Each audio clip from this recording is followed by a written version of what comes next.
My roots go deep in the town of Bristol and my home state of Maine. I have bookshelves and boxes filled with its stories. I keep telling myself I'm collecting memories for future generations.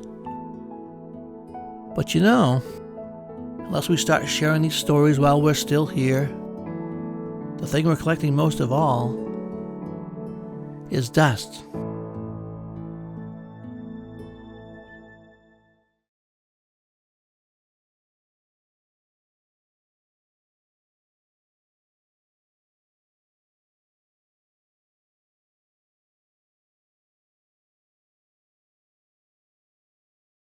Well, good morning. Stan Benner here, and I live in Bristol Mills now, but I was born and raised in New Harbor. I was born in Miles Memorial Hospital, and I grew up in New Harbor. There was 14 of us, 10 sisters and 3 brothers, and 2 have passed, unfortunately. So I was the 5th one down the line. Graduated from Bristol High School in 1964, and I think they closed the high school a couple of years later. Right after high school, I did get married at an early age on November 6th, and I was drafted November 29th of 65. I flew to Fort Dix, New Jersey, and that was orientation. After that, we got all our gear packed up, ready to fly to Washington State, Fort Lewis. So before we left, I remember calling my mom. I said, "Well, Mom," I said, we're going to go to Washington. And she says, "Oh, that's nice." She says, "You're not too far away." She thought Washington, D.C. I said, "No, Mom, not Washington, D.C. I said, "Washington State, about as far off we can go." So that kind of upset her, but anyways, off we went to Fort Lewis. And then we got there and we did our basic training, AIT. And when you went to Fort Lewis, you knew you was going to Vietnam. Yeah, they had a whole replica of Vietnam villages there, and it was pretty true. The way it looked. So we did basic. I did AIT there, and then in late November, we boarded the USS Gordon, and troop ship out of Port of Tacoma. I think there's about 5,000 troops on that boat. It took us about 28 days going over, and it was a rough sea, I tell you, and there was a lot of sick people, especially the guys from New York and all them places. They were, poor guys, they were sick all the time, every day going over. I lived on the water a little bit, living down in New Harbor, so it didn't bother me. We stopped in to get resupplied Iwo Jima, and we run into a typhoon, and you believe me, there were a lot of sick people there. I had a top bunk. They always told you if you go on a troop ship, make sure you get a top bunk, because if you was in the bottom, look out. so anyways, okay. Well, we made it there. We got resupplied. We landed in Tuiwa, which is down south. Tuiwa. And beautiful place. It was a beach area, and we unloaded off the ship. And I can remember seeing all these guys, short timers, that we were replacing. Oh, they was hollering at us. I got 10 days left. I got 2 weeks left. Just rubbing it into us. So we was there for about 2 weeks, and then we moved to Pleiku in the Central Highlands, which was not a very pleasant place. And when we got there, we got set up in our tents and bunkers and everything. And first night I heard a gunshot, and guy shot himself with his 45 in his kneecap because he didn't want to stay there any longer. So he got out. But it was a long year there, and saw quite a lot of action, and we mostly was clearing villages, search and clear missions. We'd go in the villages and we'd torch the huts and whatnot. We was told to do that. I didn't want to do it, but you had to do what you was told. And there was never any men. It was all women and children. All the men were gone. You know why. And we'd go have night missions, and we'd fly choppers in and into the villages. And most of our tour really was humping the jungles, day and night. And we hardly ever had very much of a rest period. The only time we got back to our base camps was in Christmas time and Thanksgiving. And the next day, out in the boonies we went. It wasn't very pleasant either. I mean, the monsoon rains come in and you slept on the ground, and when you could sleep, you didn't sleep much, and you had to deal with your leeches, your snakes, your fire ants, and you cross riverbeds and you'll be covered with leeches, and a lot of guys got the jungle rot, which black sores all over the legs and whatnot. But I didn't, for some reason. As I told somebody before, I was drafted, of course, and I didn't want to. I had to go, no way out. But to get back to maybe before I did go in Fort Lewis, you could sign up for 3 years and guaranteed stateside. But a few of the guys did, and they did. They stayed stateside. But I said, I didn't want to go in anyways, and I'll be darned if I want to spend 3 years in the service, even though it was stateside. I'll take my chances. And thank God I made it back. And saw a lot of my buddies get down and didn't come back. But that's a sad state of affairs. My first buddy was from Portland, Maine. Robert Williamson, never forget him. He wasn't the only one, but anyways. Oh, and after that, Russ, let's see. All I could tell you is it was nothing but jungle. You had to cut your way through Jack Fry in Newcastle. He was my point man. And I did make sergeant, and I made squad leader, and I don't know why. My company commander come up to me out in the field there once. He says, Benner, he says, you're going to be promoted to sergeant, and we want you to be squad leader. Well, I didn't want to be squad leader. You're responsible for a lot of guys. But there again, nothing I could say about it. Couldn't refuse it. But didn't lose anybody in our squad.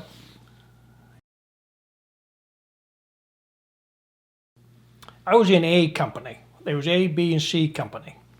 And we were called in for a lot of reinforcements for B company and C company. Every time they got hit, they'd call us in. And most of the times when we was called in, the firefight was over.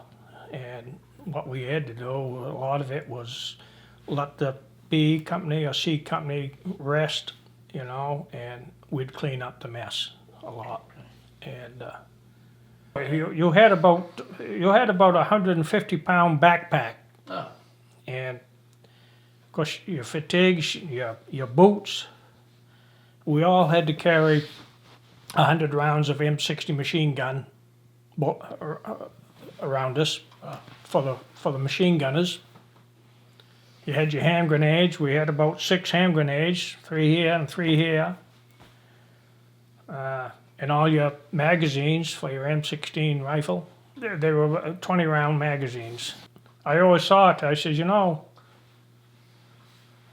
what happens if we get in a real big firefight here and you use up all your ammo? It's hand-to-hand combat, because that's what they taught us. But we never had to get into hand-to-hand combat, so thank God. You know, I witnessed a lot of stuff that you shouldn't see, but I had a medic, Libet's his name was, big guy. He was from New York, and they killed him, and we found him up against a tree, had all of his medical supplies shoved down his throat. Not a good sight, but. And my buddy Williamson that was shot, we was out on a patrol. It was like in a riverbed, and sniper got him.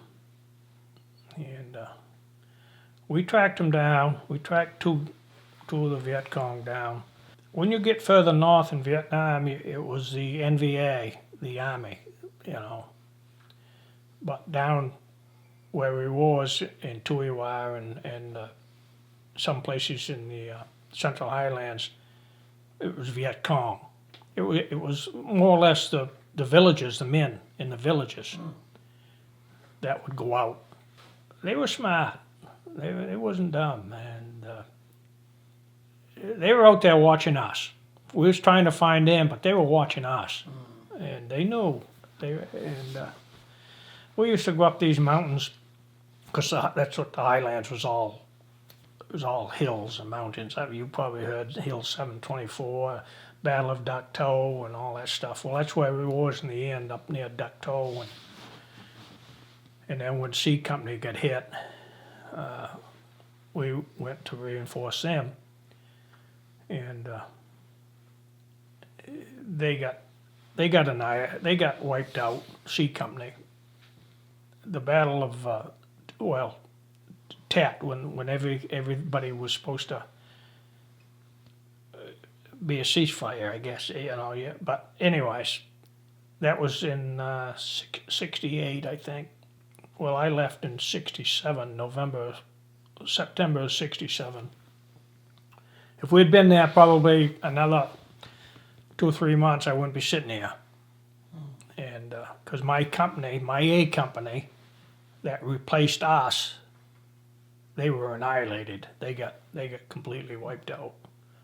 So I thank God every day that we get out when we did. But the poor guys that didn't make it,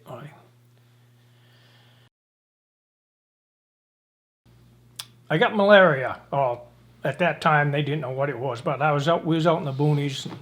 We just got settled in for the night, and dug off foxholes and set out our perimeters and everything. And I was sick, and temperature and whatnot. And I was very sick, so they didn't want to airlift me out because it would give away our position, see.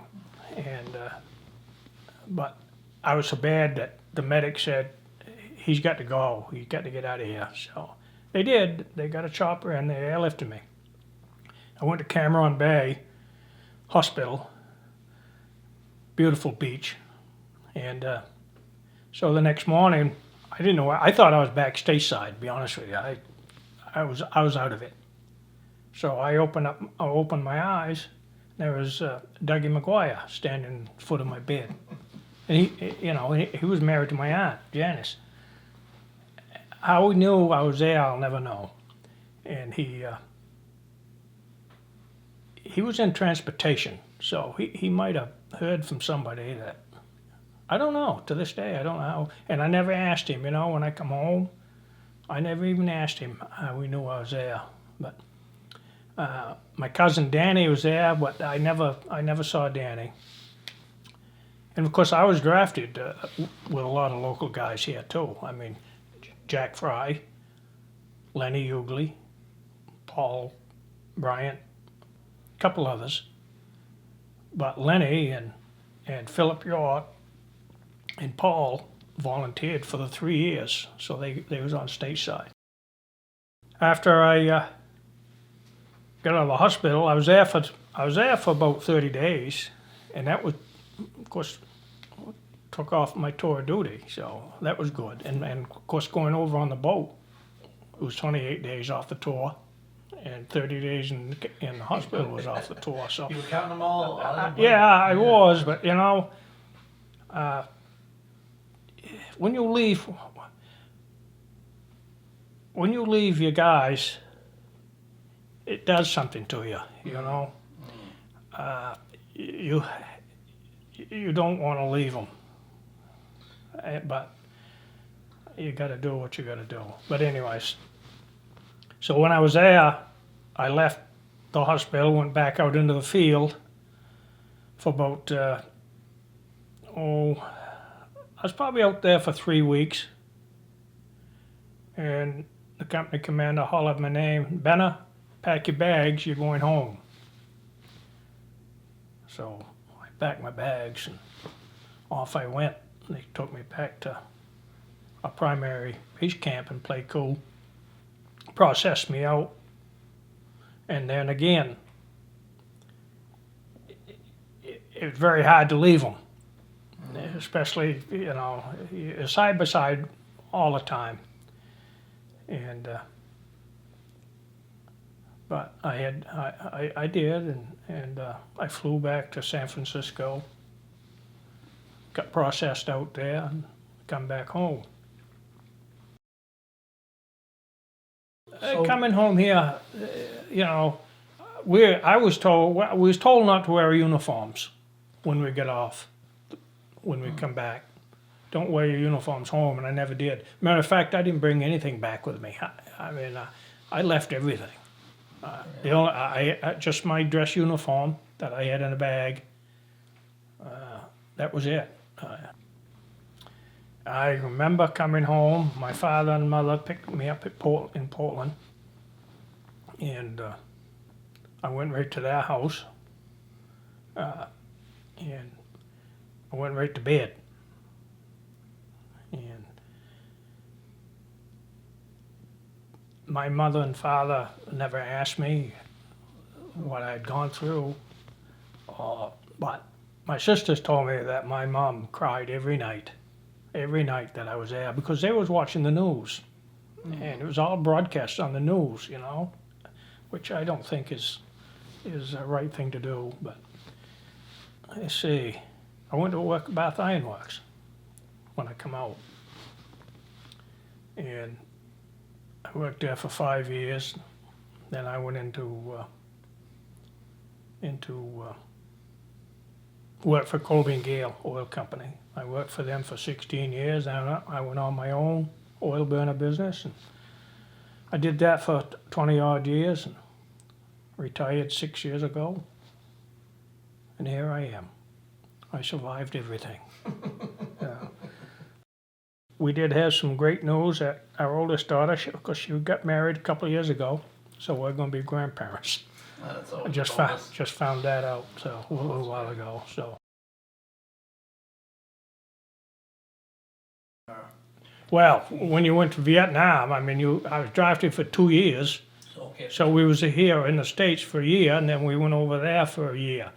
But it was a short year for me because of the malaria and the boat tour, and a lot of guys got malaria, and of course everybody got the 28 days on the boat off the tour. Jack Fry, my buddy, he was ready to come home right after I left. They pulled his name out to come home, and he came down with malaria, so we had to stay in the hospital over there for a while. But most of my guys in my outfit, they were from Chicago, New York,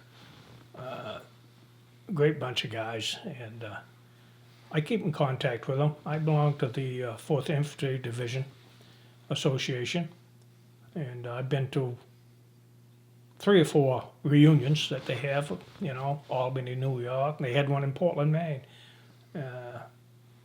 So it's nice.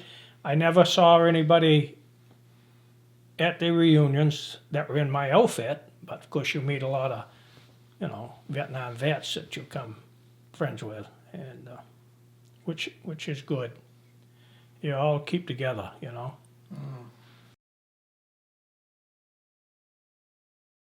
When I did get out of the service, I come home, and it was a long time. I didn't deal with a lot of issues at first, but as the years went by, things started to happen. You know, I'd do things. I was never physical with my wife or anything, but I would be verbally. You know, I'd holler and I'd throw stuff, and I knew something. You know, something wasn't right. So I went to anyway. So I wouldn't make a long story short. I went to VA, and they sat me down and said, "Would you like to? We think you ought to go into a PTSD program." And I said, "Yeah, or anything that's going to help me." So I did, and it was good. It's good talking to a therapist, because I can talk to people around here, but I never did. I never talked about anything to anybody, and nobody ever asked me. So I thought that was, you know, and like I said, my mother and father, they probably didn't want to ask me. But so as I was going to the sessions up there, I took an anger management course, which I needed, and I took 3 or 4 PTSD programs, one-on-one and group therapy. The group therapy worked out pretty good because you sat around and you listened to all the other brothers that are having issues, and, you know, knowing that it wasn't just me, there was everybody that's got these issues, but I never realized what it was. And and I still go. I still go up, and not as much as I used to, but I maybe go up once a month and try to talk to somebody. I know when I should go, you know. They don't make it a mandatory thing. If you've gone through all the programs, and they'll always ask you, you know, if you feel that you need to talk and you want to come back, you know, here's my card, come up and see us. So it's been beneficial to me. I'm a lot better, but I do get emotional talking about a lot of things, but I've gotten over that a little bit too. I call myself a crybaby because I always get crying when I talk about stuff that happened in Vietnam. But I've kind of gotten over that, I guess, a little bit. But a few tears do come once in a while. And I got the medical care up there, which is good. You know, I have no problems with my doctors up there. I've had great care up there. I had a knee replacement. I had a stent put in. I've had a lot of skin issues, cancers and stuff removed, and a lot of it was caused by Agent Orange. And, Oh, really? Yeah. I asked my doctor point blank one time, because I've been going for a lot of skin issues and stuff, and I asked him right out front. I said, "Doc," because they won't tell you, but I says, "Is this stuff Agent Orange related?" And he says, he smiled. He says, "Of course it is." And he says, "I'm going to put it right down in your records that it's Agent Orange related." So I had a stent put in. That's another cause of Agent Orange, ischemic heart disease. And I've got prostate cancer, which is another Agent Orange related thing. So goes on and on and on. But thank God for the VA up here at the hospital. I think it's great. But a lot of people don't like it, but I do. And I went to the wall in Washington, D.C. Pat and I went one year. And hopefully I'm going to go on the honor flight. I've signed up for that. That was very emotional, of course, the wall. Anybody should go and see that, really. Definitely. It bring tears to your eyes. But you were pretty much on your own after you got out of the Oh, military. Oh, yeah. Trying to deal with all this. Yeah. Yeah. Until when? Oh, well, I started going to the VA. It was 2003, actually, when I first started going to the VA and getting enrolled into the system and going to these PTSD stuff. So that was, a long time. Yeah. And I was out in society working and, but in the end on my career, my job, I was getting irritable to some people, on the job, and I didn't like it, well, people would come down in the basement and they'd stand over me and they'd talk, and whatnot, and I didn't like that, and so I'd say something to them, I says, let me do my work, and you want to talk, we'll talk after, not being rude, but I didn't like that. So. Yeah. So was Dougie home when you came home, or was he still?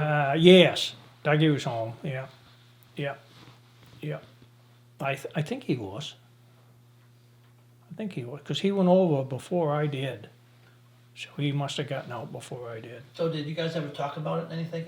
Any of these No. other guys? No.